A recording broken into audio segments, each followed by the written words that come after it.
Lo único que regresó del viaje de amigas de mi esposa fue una llamada del hospital y la imagen de un hombre desconocido al volante. Ahora ella insiste en que pueden explicarlo. La voz de la enfermera al teléfono era firme, profesional, desprovista de cualquier emoción innecesaria. Ese tono que solo tienen quienes han comunicado malas noticias tantas veces que aprenden a separarse de ellas. Su esposa ha sufrido un accidente, me informó. Está estable, pero presenta lesiones considerables. Tiene una pierna rota y varias costillas fracturadas. Se encuentra en el Hospital Memorial, habitación 314. Mi reacción fue automática. Ni siquiera tuve que pensarlo. Tomé las llaves, la cartera, y comencé a repasar mentalmente lo que debía hacer: avisar a su familia, cancelar mis compromisos, conducir hasta el hospital. El procedimiento estándar ante una emergencia. Entonces la enfermera agregó una frase más. El otro pasajero, el señor Tomás Rivas, está en la habitación 316. Presenta lesiones leves. Ya fue atendido y será dado de alta en breve. Me quedé completamente quieto. Ahí, en medio de la cocina, con las llaves colgando de la mano, incapaz de avanzar un solo paso. La luz de la mañana entraba por la ventana e iluminaba la encimera donde Valentina había preparado café antes de irse el día anterior. Su taza seguía en el mismo lugar. En la nevera, una nota escrita de su puño y letra. Vuelvo mañana por la noche. Te amo. ¿Otro pasajero? Las palabras tardaron en cobrar sentido. Como cuando escuchas algo en un idioma que no dominas y tu cerebro necesita unos segundos para procesarlo. Otro pasajero. Tomás Rivas. Nombre masculino. Habitación 316. Lesiones leves. Valentina me había dicho que se iba de viaje con amigas. Un fin de semana solo para mujeres junto a su mejor amiga, Camila. Supuestamente iban a una casa de campo a un par de horas de la ciudad, para desconectar. Me lo comentó con naturalidad durante la cena, diciendo que Camila necesitaba apoyo. Yo no dudé de ella. Nunca lo hacía. Incluso la ayudé a hacer la maleta. Vi cómo doblaba la ropa, bromeé con que llevaba demasiadas cosas para solo 2 días. Se rió, me besó y me dijo que me extrañaría. Tomás Rivas. No Camila. Le pedí a la enfermera que repitiera el nombre. Mi voz sonó extraña, distante. Ella lo repitió sin cambiar el tono. Precisa, objetiva, eficiente. Agradecí la información, le dije que iría más tarde y colgué. Me quedé mirando la nota de la nevera durante largos segundos. Cuando descubres que tu esposa te ha mentido, la mente intenta protegerte. Empieza a fabricar explicaciones alternativas, escenarios inocentes. Tal vez Camila canceló a último momento. Tal vez Tomás era solo un conocido que se ofreció a conducir. Tal vez hubo un cambio de planes. Tal vez entendí mal. Tal vez. Pero no soy un ingenuo. Ni tampoco alguien que se refugia en excusas para evitar la verdad. Miré el teléfono durante medio minuto y luego llamé a Camila. Contestó al tercer tono, con voz confundida. Hola, Lucas. ¿Todo está bien? Le pregunté por el viaje. Hubo una pausa. ¿Qué viaje? El fin de semana con Valentina. La casa de campo. El silencio se prolongó. Lucas, no sé de qué hablas. No hemos planeado ningún viaje. Hace semanas que no hablamos. Sentí como algo frío se asentaba en mi pecho. Ese instante exacto en el que una sospecha se convierte en certeza. Mantuve la voz controlada. Dije que debía haber habido una confusión. Camila sonaba sinceramente desconcertada. Preguntó si todo estaba bien. Sí, respondí. Gracias. Colgué, dejé el teléfono sobre la encimera y volví a mirar la nota. Entonces me senté y asumí lo que ya sabía. Mi esposa había construido una mentira completa. Había usado a su mejor amiga como coartada sin que ella lo supiera. Me había besado, me había dicho que me amaba, y se había marchado con un hombre cuyo nombre yo no había oído nunca hasta esa llamada. La rabia vino después. En ese momento solo sentía una claridad fría y definitiva. No fui al hospital. Sé cómo suena. Pero la mujer con la que me casé no habría hecho esto. Esa persona ya no existía. Quien estaba en esa cama era alguien distinto, aunque llevara el rostro de Valentina. En lugar de ir al hospital, me dirigí al depósito policial para ver el coche. El agente fue comprensivo. Me acompañó hasta la zona donde se guardan los vehículos siniestrados. El coche de Valentina estaba allí, entre otros restos de accidentes ajenos. El frontal estaba completamente destruido. El capó hundido. El parabrisas cubierto de grietas. Los airbags colgaban desinflados del volante y del tablero. El lado del pasajero había recibido el impacto más fuerte. La puerta estaba aplastada hacia adentro, la ventanilla completamente destruida.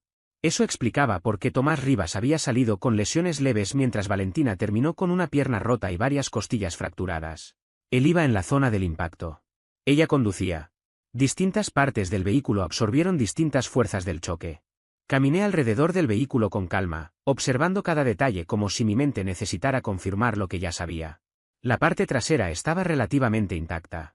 Las luces habían estallado en pedazos, pero la estructura principal se mantenía firme. Todo indicaba que el impacto había sido frontal, un choque directo contra algo sólido. El informe policial tendría los pormenores, pero en ese momento no los necesitaba. Bastaba con mirar. Abrí la puerta trasera del lado del conductor. Funcionó sin problemas. El marco no estaba deformado en esa zona, lo cual confirmaba que el golpe no había afectado toda la carrocería por igual. En el asiento encontré la bolsa de fin de semana. La reconocí de inmediato. Lona azul clara, asas de cuero. La había comprado yo mismo para Valentina 2 años atrás, como regalo de cumpleaños. Le encantaba. Era su bolsa favorita. La usaba en todos los viajes. Pero no estaba sola. Había otra bolsa, más pequeña, que no me resultaba familiar. Provenía de una de esas boutiques elegantes del centro, donde todo cuesta el triple de lo que debería. Lugares donde envuelven cada compra en papel de seda y te hacen sentir que estás adquiriendo una obra de arte en lugar de ropa. Metí la mano, la saqué y la abrí. Lencería. Negra, de encaje, claramente costosa. La etiqueta seguía puesta. $50 por algo que, en esencia, era ropa interior. El tipo de prenda que solía usar cuando recién nos habíamos casado, antes de que la rutina se instalara, antes de que los pantalones cómodos y las noches de series reemplazaran la intención de seducir. Valentina había ido específicamente a comprar eso. Había conducido hasta esa tienda, se había tomado su tiempo eligiendo, había imaginado ponerse esa prenda para alguien. La había comprado, escondido y empacado. No para mí. Para Tomás Rivas. Para el hombre que estaba en la habitación 316 del hospital, con heridas menores, probablemente a punto de recibir el alta.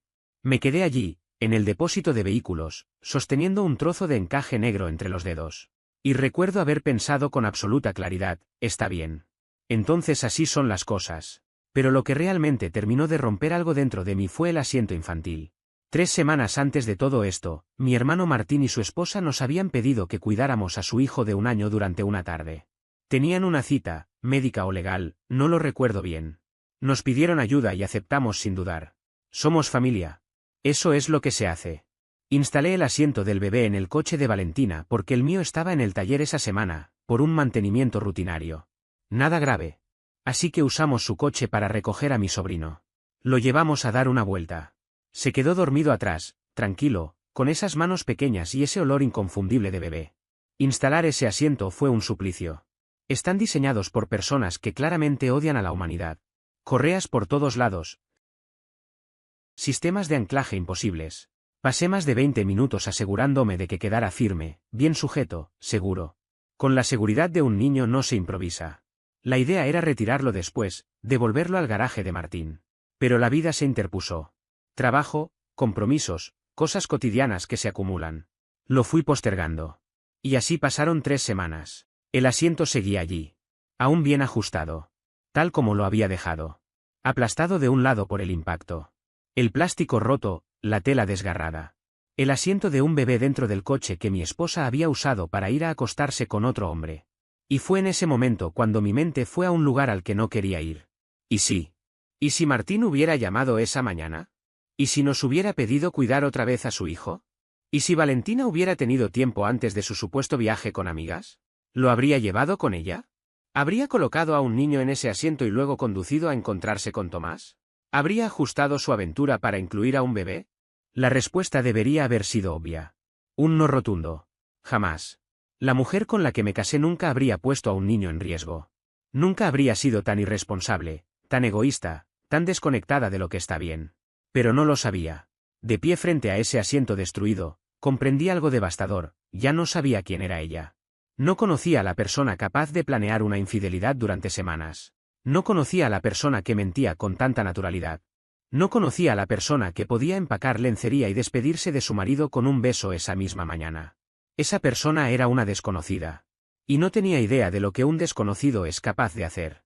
Ahí dejó de ser solo una traición. Se convirtió en algo más profundo.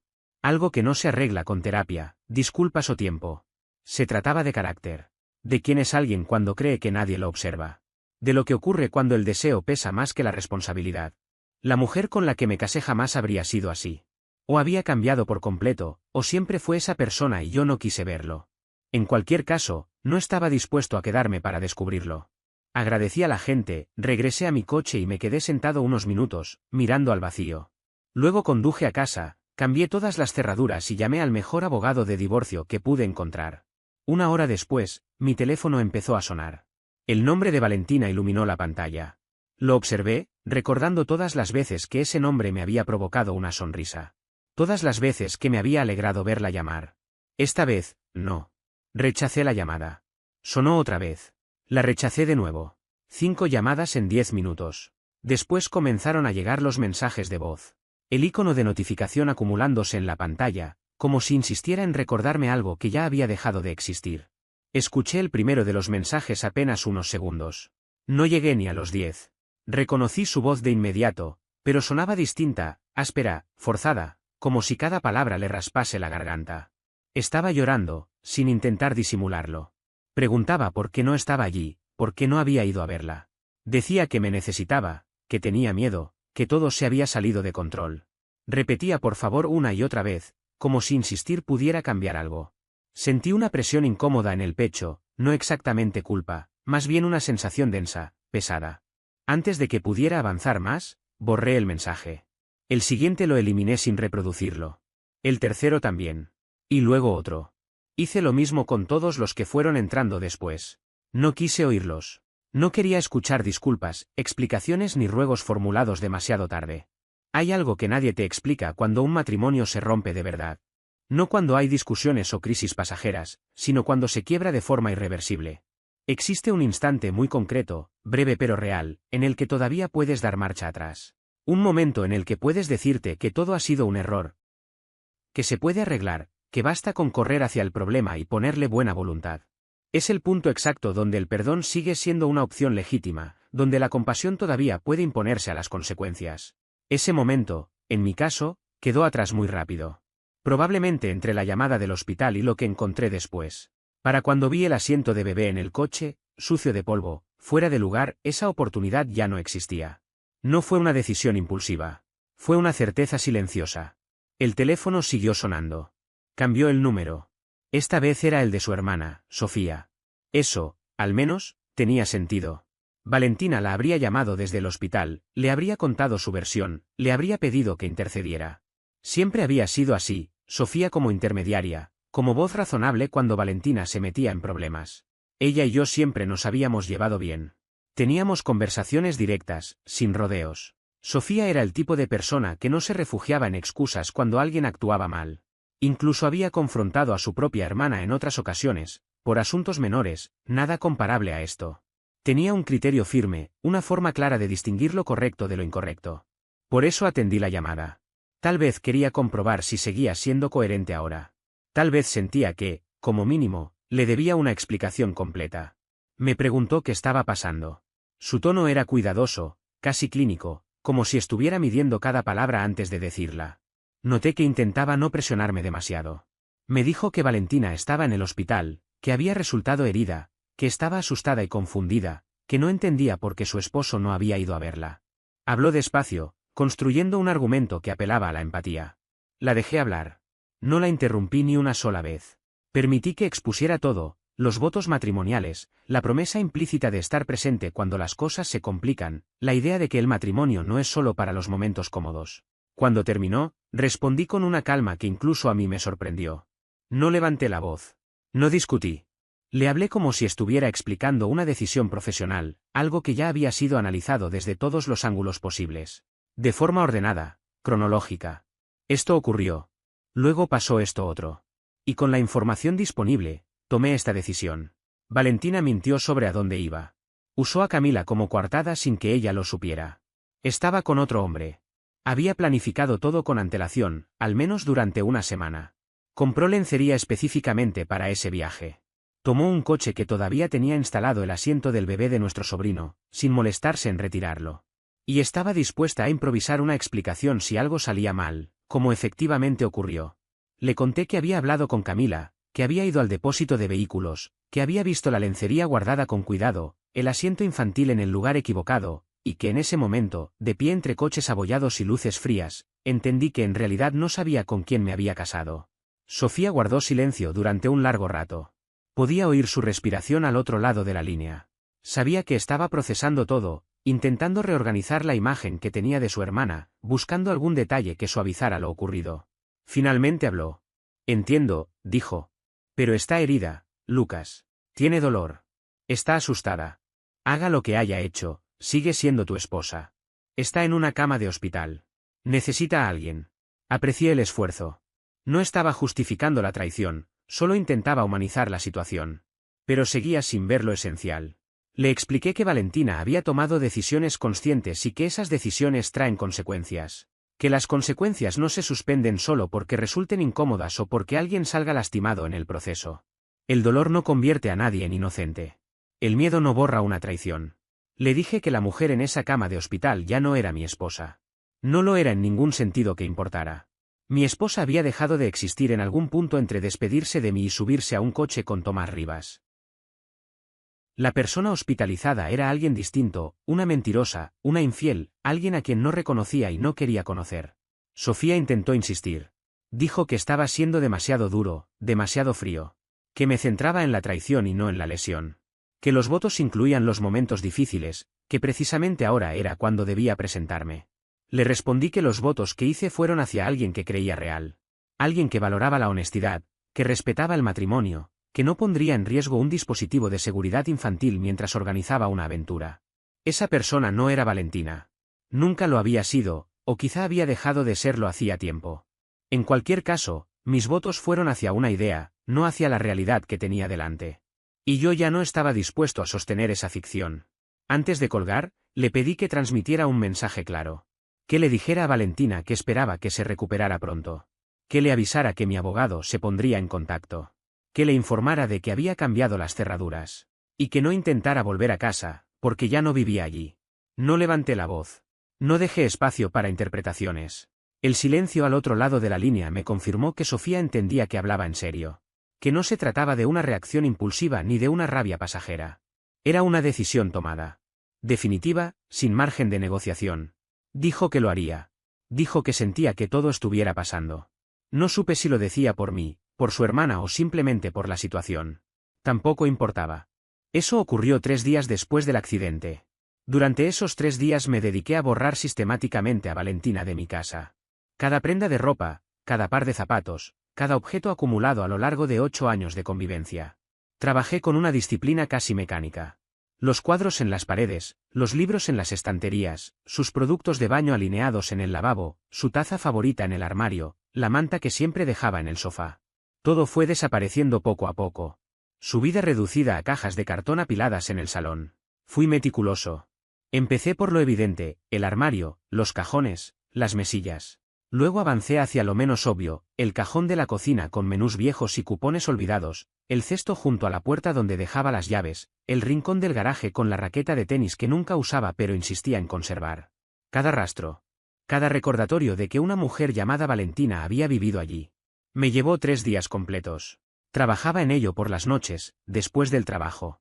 Llegaba a una casa silenciosa, cerraba cajas, las sellaba con cinta, las etiquetaba con cuidado, creando sin proponérmelo un inventario detallado de un matrimonio que se extinguía. La casa se sentía más grande sin sus cosas. Más vacía, sí, pero también más ordenada. Como si durante años hubiera vivido rodeado de ruido visual sin notarlo, y de pronto hubiera espacio para respirar, para pensar, para existir sin ese peso constante. Envié todo a casa de sus padres. Pagué el envío. Revisé el seguimiento hasta confirmar la entrega. Y ahí terminó mi parte. Era su problema ahora. El problema de ellos. Ya no el mío. Al 4.º día llamaron mis padres. En especial mi madre, con la voz cargada de preocupación y desconcierto. Había hablado con la madre de Valentina. Sabía del accidente, sabía que yo no había ido al hospital, sabía que había enviado todas sus cosas. Quería entender qué estaba pasando, por qué actuaba así, si había perdido el juicio.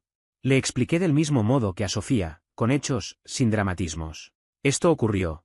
Luego pasó esto otro. Y entonces tomé esta decisión. Mi madre intentó apelar a la compasión.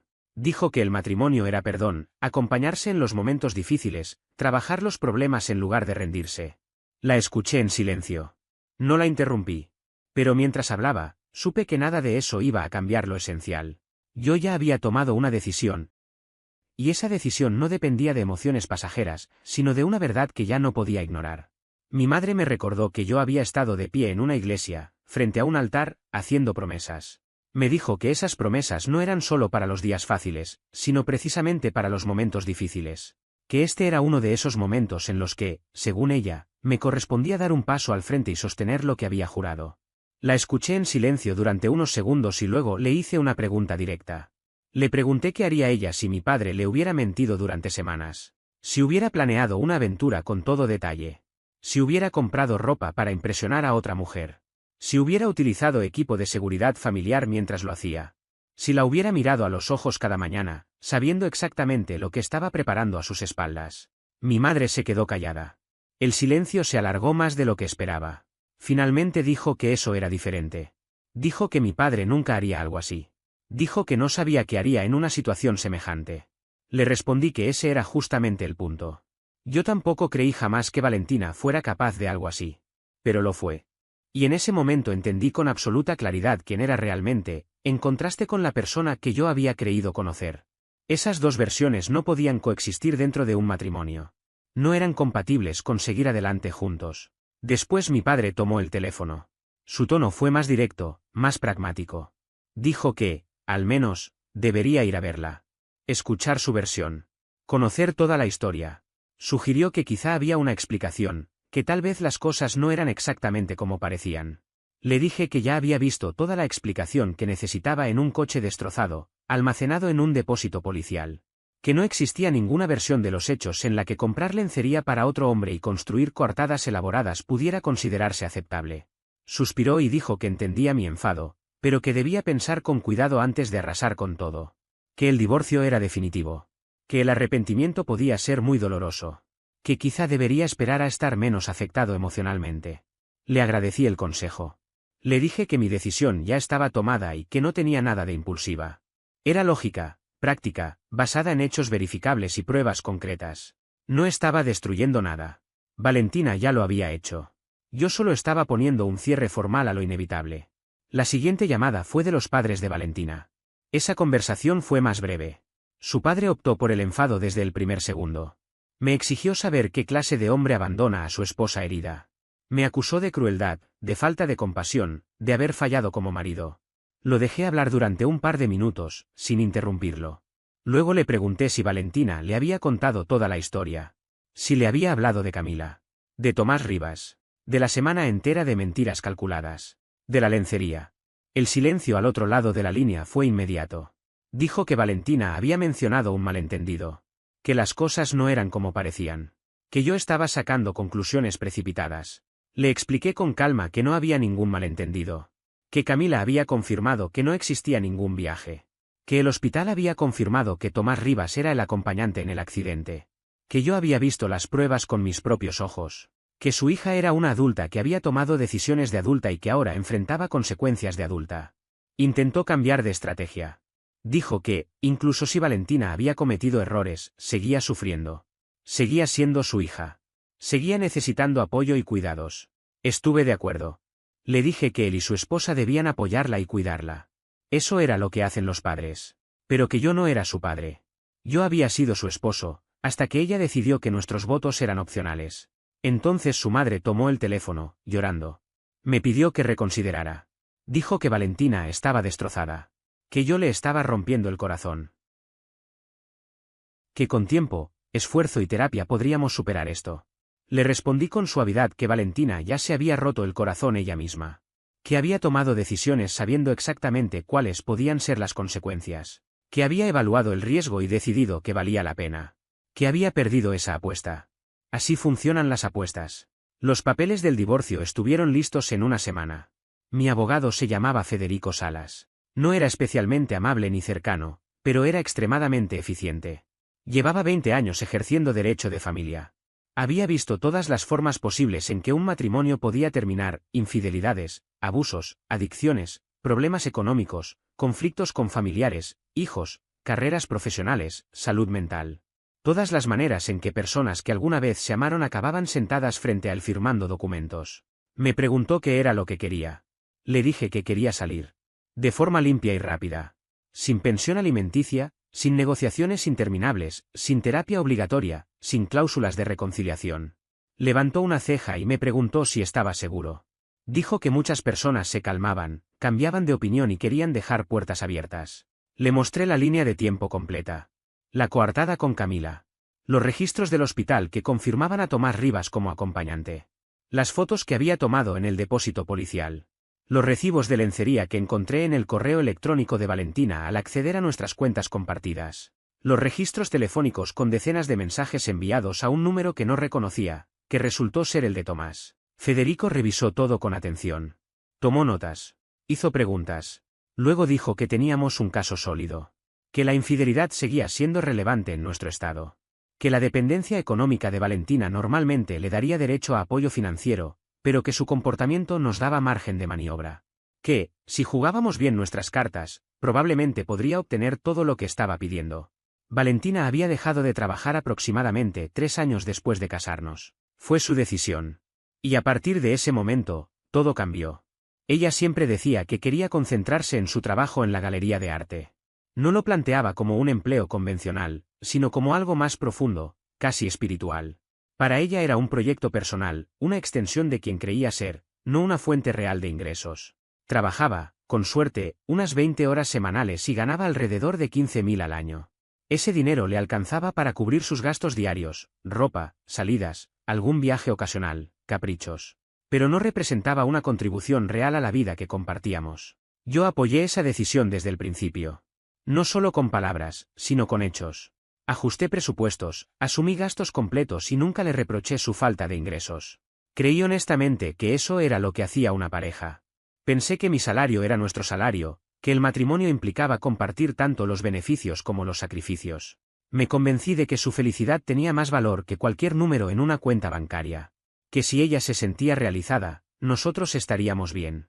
Que apoyar los sueños del otro, incluso cuando no eran financieramente prácticos, era parte del compromiso que habíamos asumido. Durante años, esa fue la narrativa que me repetí. La historia que usé para justificar largas jornadas de trabajo, responsabilidades desiguales y silencios incómodos cuando hablábamos de dinero. No me veía como alguien que cargaba con todo, sino como alguien que construía algo junto a ella. Creía que éramos un equipo. Lo que no entendí hasta demasiado tarde fue que, para ella, yo no era un socio. Yo era una base segura. Un respaldo financiero estable mientras intentaba descubrir qué era lo que realmente la hacía feliz. Y, al final, su felicidad no tenía nada que ver conmigo. Tenía nombre, rostro y presencia constante, Tomás Rivas. Cuando la verdad salió a la superficie, no lo hizo de golpe. Fue una sucesión de señales, contradicciones y vacíos que ya no podían explicarse con excusas razonables. Y cuando todo encajó, lo hizo de la peor manera posible. En ese momento entendí que la supuesta sociedad había terminado mucho antes de que yo lo supiera. Y entendí algo todavía más claro, no tenía ninguna intención de seguir financiando una vida construida sobre engaños. Contacté a Federico Salas sin dramatismos. No fue una llamada impulsiva ni hecha desde la rabia. Fue una decisión fría y pensada. Él redactó toda la documentación legal con precisión quirúrgica. Incluyó cada mensaje relevante, cada registro, cada evidencia que demostraba un patrón sostenido de conducta. Dejó claro desde el inicio que no se trataba de un divorcio sin causa. El escrito establecía de forma inequívoca que la conducta de Valentina estaba documentada, que el adulterio era el eje central y que cualquier intento de reclamar pensión sería impugnado basándose en sus propias decisiones. Leí todo varias veces. No por dudas legales, sino porque necesitaba asimilar que esa era la versión oficial de algo que había sido mi vida. Firmé donde Federico me indicó, pagué el anticipo y autoricé que el proceso avanzara. Los documentos fueron entregados en la casa de sus padres, donde ella se encontraba recuperándose. No fui yo quien los llevó. No avisé. No pedí permiso. Un notificador judicial se presentó con su carpeta, sus formularios y su portapapeles. Fue un acto profesional, distante, casi mecánico. Exactamente el mismo nivel de cuidado que ella había tenido con nuestro matrimonio mientras planificaba su relación paralela. No fue un gesto de crueldad.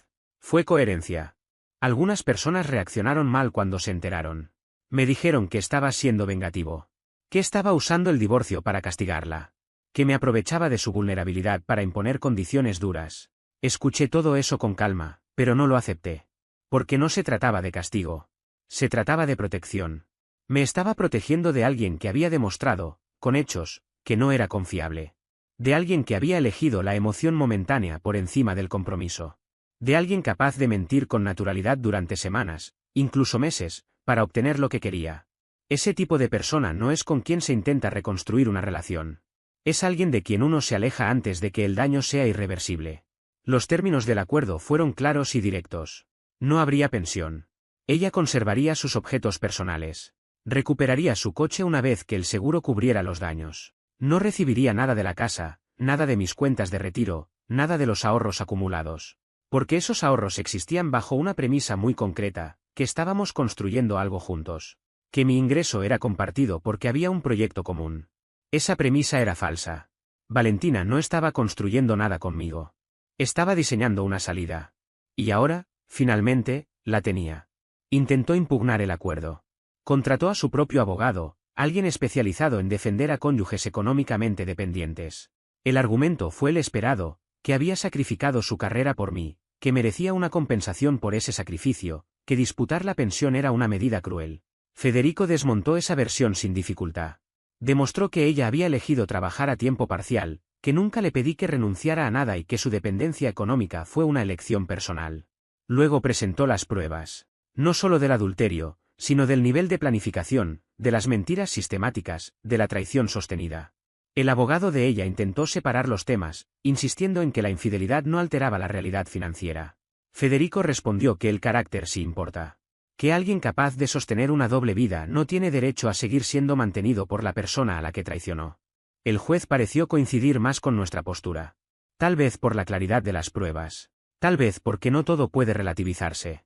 O tal vez porque, en ese lugar, los compromisos asumidos aún significan algo. El proceso tomó 4 meses. 4 meses de trámites, audiencias, correos y llamadas. 4 meses de lenguaje legal pulcro describiendo la desintegración de una relación. 4 meses dedicados a desmontar, con precisión administrativa, algo que una vez fue íntimo. Durante ese tiempo, Valentina intentó contactarme repetidamente. Casi siempre a través de Sofía, a veces mediante amigos en común. Pedía hablar conmigo, pedía que reconsiderara, buscaba una grieta por donde entrar. La respuesta fue siempre la misma. No. No habría conversaciones privadas. Todo debía pasar por abogados. No iba a reconsiderar. No había marcha atrás. Decía que yo era inflexible. Que me estaba aferrando a un solo error e ignorando 8 años de historia. Que merecía explicarse. Que merecía perdón. Lo que nunca entendió es que no fue un error aislado. Fue una acumulación de decisiones conscientes. La decisión de reunirse con Tomás. La decisión de seguir viéndolo. La decisión de ocultarlo. La decisión de permitir que surgieran sentimientos. La decisión de actuar sobre ellos. La decisión de planear un viaje. La decisión de crear una coartada. La decisión de mentirle a Camila. La decisión de mentirme a mí. La decisión de comprar lencería. De empacarla. De mirarme a los ojos y despedirse con un beso. De subir a ese coche. Cientos de decisiones pequeñas. Cada una traición. Cada una fisura más. Todas tomadas con plena conciencia. Eso no es un error. Eso es carácter. El divorcio se finalizó un martes. Lo recuerdo con claridad porque los martes solían ser nuestra noche de cita cuando recién nos habíamos casado. Probábamos restaurantes nuevos, teníamos rituales simples. Que todo terminara un martes fue irónicamente apropiado. Federico me llamó. Los documentos estaban firmados. El juez había aprobado todo. El acuerdo estaba cerrado. Había terminado. Ya no estaba casado con Valentina. Le agradecí, pagué la última factura, colgué y me quedé sentado en silencio durante varios minutos, procesando lo que significaba. 8 años. Convertidos en papel, sellos y firmas. Cerrados sin dramatismo. Sin vuelta atrás. No sentí tristeza. No exactamente. Tampoco sentí alivio. Lo que hubo fue una especie de neutralidad extraña, como cuando cierras un libro que no te gustó y te alegra simplemente haber llegado a la última página. No había ganas de releerlo, ni de analizarlo, ni de pensar demasiado en él. Solo quería dejarlo atrás. 2 meses después, vendí la casa. Era inevitable. Demasiados recuerdos acumulados en cada rincón. Demasiadas habitaciones que alguna vez significaron algo y que ahora solo funcionaban como recordatorios de una historia que resultó ser falsa. La cocina donde compartíamos café todas las mañanas. El salón donde pasamos incontables noches viendo películas.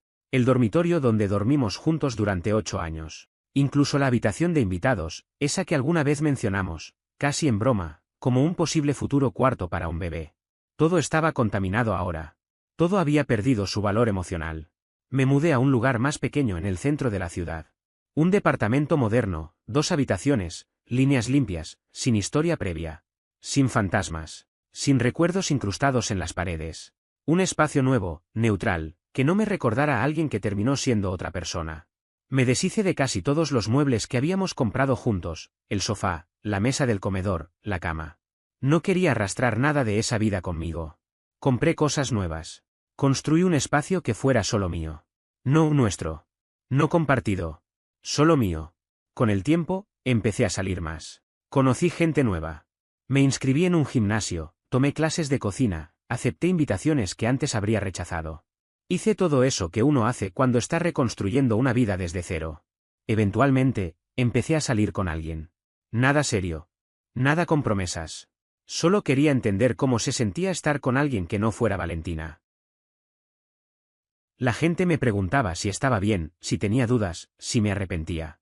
Mi respuesta siempre fue la misma, no. Tomé la decisión correcta. Valentina era quien era.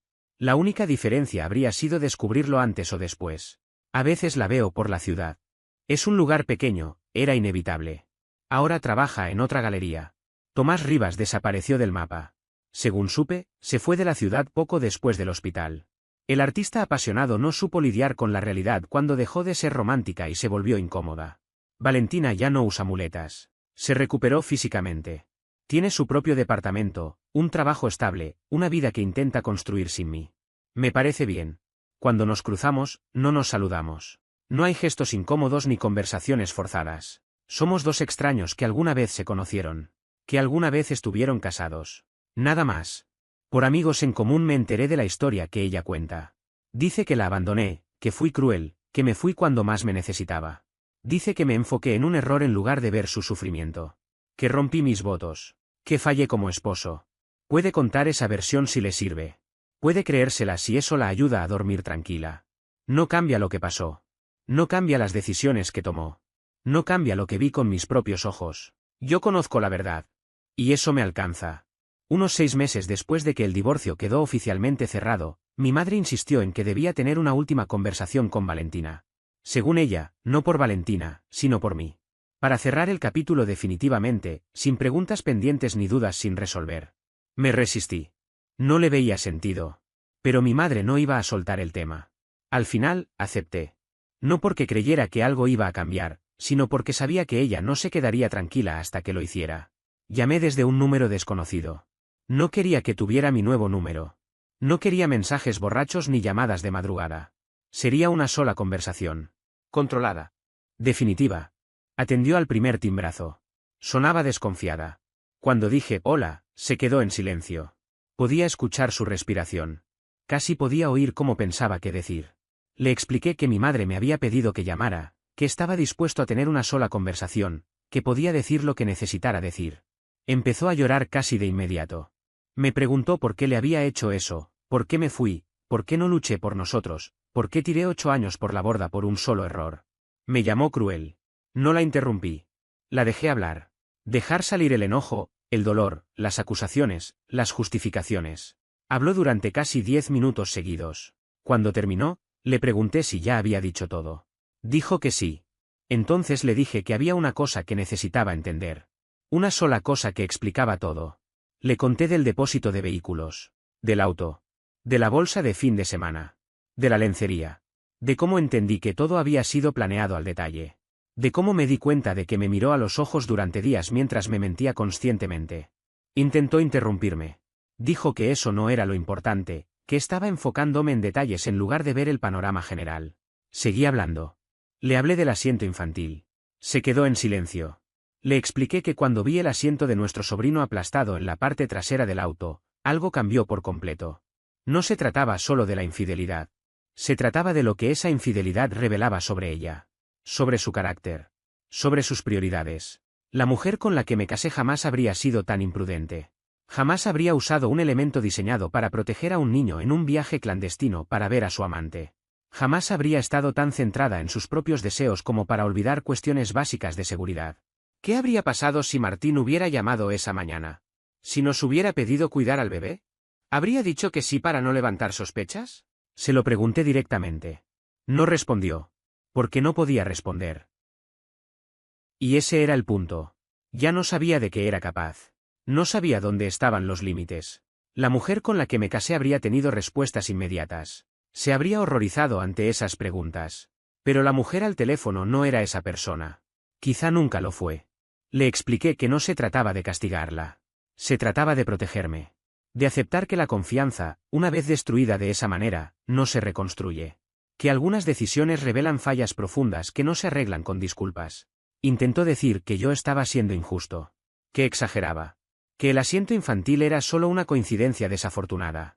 Le dije que no debería haber tenido que imaginar escenarios. Debería haber sabido, sin dudar, que mi esposa jamás pondría a un niño en riesgo.